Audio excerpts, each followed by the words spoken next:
नमस्कार दोस्तों, आज बात करेंगे Calcutta trainee doctor murder case के बारे में। तो दोस्तों,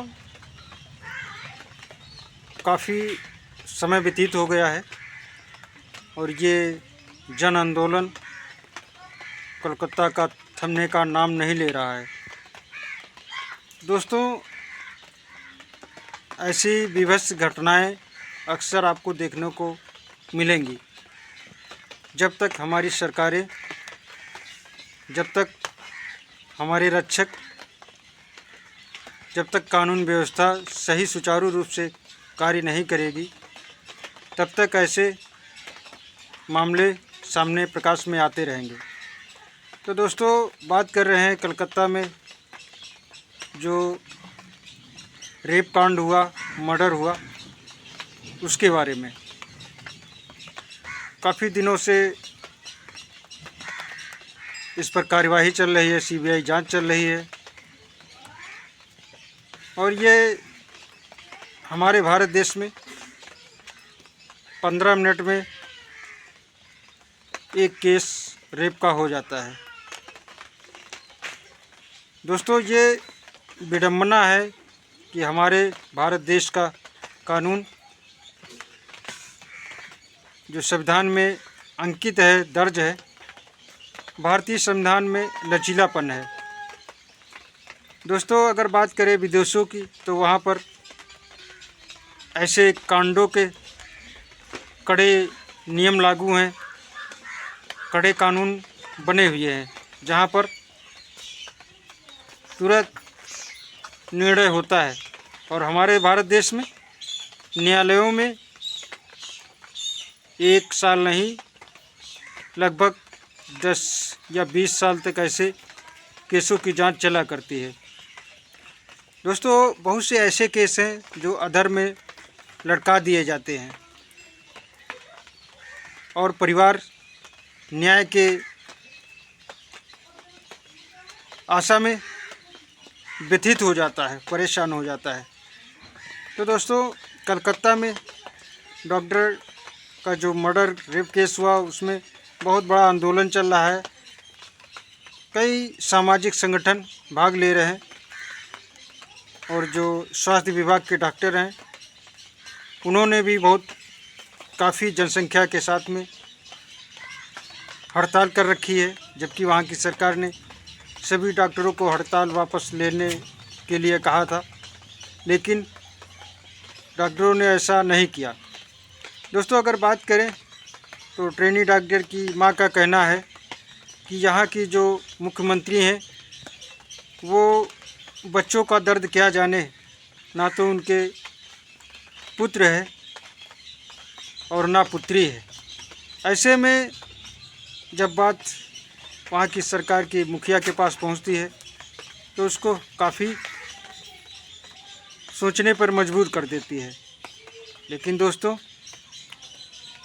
ट्रेनी डॉक्टर की मां की पीड़ा को वही समझ सकता है जिसने इस दौर से गुजरा हो, जो ऐसी घटनाओं को सुना हो और देखा हो।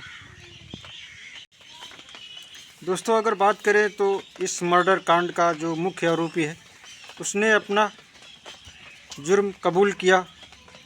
जब दूसरी बार उसकी जांच हुई, तब उसने अपने जुर्म से मुकरने की कोशिश की और बयान को बदल दिया। लेकिन दोस्तों, अगर उसका हेडफोन ट्रेनी डॉक्टर के पास नहीं मिलता, तो शायद ये अपराधी पकड़ा भी नहीं जाता। दोस्तों, संजय ने खुद कबूला है कि उसने किस प्रकार इस घटना को अंजाम दिया था। सबसे पहले वो अपने एक दोस्त के साथ में हॉस्पिटल आता है और उसके दोस्त का भाई हॉस्पिटल में एडमिट था और वहाँ पर आकर के कुछ देर रुकता है। फिर वो दोनों बाहर निकल जाते हैं। फिर संजय और उसके दोस्त ने सलाह की शराब पीने की। फिर मुख्य अपराधी और उसका मित्र ड्रिंक करता है और ड्रिंक में जब काफ़ी उसको नशा सवार होता है, तो वो सलाह करता है अपने मित्र से और जाता है रेड लाइट एरिया। जब वो रेड लाइट एरिया पहुंच जाता है और उस हॉस्पिटल से लगभग रेड लाइट एरिया 2 किलोमीटर पड़ता है, वहाँ पहुंच करके सेक्स वर्कर से बातचीत करता है और उसका मित्र सेक्स वर्कर के साथ में चला जाता है और करीब आधे घंटे के बाद में वो वापस आता है और फिर ये दोनों वर्ग जो होते हैं मित्र, संजय और उसका मित्र, ये दोनों जाते हैं करीब वहाँ से 12 किलोमीटर दूर दूसरा रेड लाइट एरिया पड़ता है, वहाँ जाते हैं और वहाँ जा कर के फिर वो लोग वापस आते हैं। जब हॉस्पिटल वापस आते हैं उसके बाद में उसका मित्र घर चला जाता है और संजय वहीं पर रुक जाता है। संजय करीब वापस लौटता है तो समय करीब 12 बजे के आसपास था और सबसे पहले वो ऑपरेशन थिएटर में जाता है। दोस्तों, क्या वहाँ पर गार्ड नहीं था? अगर गार्ड था तो उसने रोका टोका क्यों नहीं और उसने उसकी जो नशे की हालत थी उसको क्यों नज़रअंदाज किया? ये बहुत बड़ा सवाल उठता है। दोस्तों, जब ये ऑपरेशन थिएटर जाता है, क्योंकि वहाँ सीसीटीवी कैमरे लगे हुए थे, उसमें उसको जाते देखा जा सकता है। फिर उसके बाहर वो निकलता है, फिर पहुँचता है सेमिनार हॉल। सेमिनार हॉल पहुँचता है तो सबसे पहले उसको ये ज़रूर जानकारी थी कि ट्रेनी डॉक्टर इसी में सोती है। वो बहुत ही चुपके से थमे पैरों से चल करके सेमिनार हॉल में एंट्री करते देखा जाता है और संजय ने बताया कि वहाँ पहुँच करके देखा तो ट्रेनी डॉक्टर सो रही थी और वहाँ संजय पहुँच करके तो सबसे पहले उसका गला पकड़ता है और मुंह पकड़ता है। उसके बाद में वो अपने जो रेप का अंजाम देता है। काफ़ी जद्दोजहद किया ट्रेनी डॉक्टर ने, अपने का बचाव भी किया, लेकिन वो सफल नहीं हुई और अंत में वो घटना को अंजाम देने के बाद में ट्रेनी डॉक्टर का मर्डर कर देता है। ये कबूलनामा था संजय का और वहाँ से चुपचाप निकल लेता है।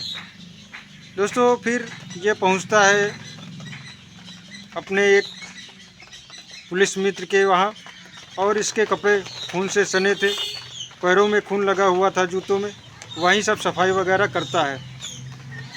दोस्तों, ये पुलिस भी सवाल के घेरे में ऐसे घटना में खड़ी होती नज़र आती है। इसमें सहभागिता उस पुलिस की भी नज़र आती है। दोस्तों, संजय ने कबूल किया, तब जा कर के कहीं ये मामला खुला और दोस्तों अभी सीबीआई पूछताछ कर रही है। 2 बार लाइव डिटेक्टर के द्वारा जांच हो चुकी है और इसमें वहाँ मेडिकल कॉलेज के प्रिंसिपल भी संदेह के घेरे में हैं, उनकी भी जांच चल रही है। तो दोस्तों, बहुत ऐसे सवाल उठते हैं वहाँ की सरकार पर, वहाँ के पुलिस विभाग पर। अगर पुलिस चाहती तो जिस समय वो 12 बजे की रात में सड़कों पर घूम रहा था, और दोस्तों बात करें तो ये जब रेड लाइट एरिया जा रहा था तो उसने बताया कि रोड पर एक लड़की को भी छेड़ा था। और क्या पुलिस सो रही थी? पुलिस ने उसको टच करने की नहीं कोशिश की। अगर उसको पकड़ लेता तो शायद ऐसी घटना नहीं घटित हो पाती। तो दोस्तों, इसमें पुलिस भी बराबर की जिम्मेदार है और ऐसे लचीलेपन और कानून व्यवस्था और पुलिस की आलसीपन, ये सब जिम्मेदार ठहरती है ऐसी घटनाओं में। दोस्तों, बात करें तो संजय ने दोबारा अपने बयान बदले हैं और उसका कहना है कि हमें बलि का बकरा बनाया जा रहा है। दोस्तों, अगर बलि का बकरा बनाया जा रहा है तो संजय को चाहिए कि वो कबूल करे कौन कौन इस घटना में था।